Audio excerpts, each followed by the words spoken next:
ഉഡായിപ്പ് series episode 5.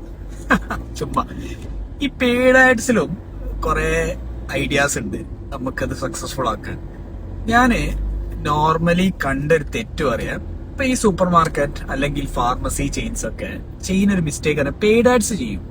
പക്ഷെ അവർ paid ads ചെയ്യുക അവരെ സ്വന്തം പ്രൊഡക്ട്സിലേക്കാണ്. അതായത് അവരെ പേരിലുള്ള പ്രൊഡക്ട്സ് അല്ലെങ്കിൽ അവര് എക്സ്ക്ലൂസീവ്ലി ആ റീജിയനിലോ ആ കൺട്രിയിലോ ഡിസ്ട്രിബ്യൂട്ട് ചെയ്യുന്ന പ്രൊഡക്ട്സ്. ഇതിന്റെ പ്രശ്നം അറിയാം, ഇതിനൊരു ബ്രാൻഡ് ഫുൾ ഉണ്ടാവില്ല. അപ്പൊ കസ്റ്റമേഴ്സ് വരില്ല, സെയിൽസ് നടക്കില്ല, ആഡ്സ് വേസ്റ്റ് ആവും, ഹൈ അക്വിസിഷൻ കോസ്റ്റ് ആയിരിക്കും. അവസാനം എല്ലാ ആഴ്ചയും പെർഫോമൻസ് എന്താ കൂടാത്ത എന്നുള്ള ചോദ്യം മാത്രം ബാക്കി.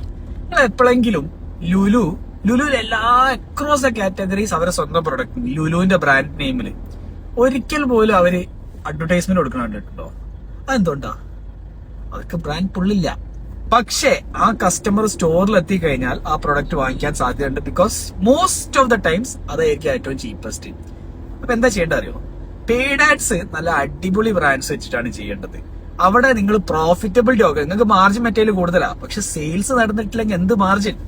So paid ads anchor brands, നല്ല ബ്രാൻഡ് പുള്ളില്ല ബ്രാൻഡ്സിന് ചെയ്യുക, സ്റ്റോറിന്റെ ഉള്ളിൽ കൊണ്ടുവരിക.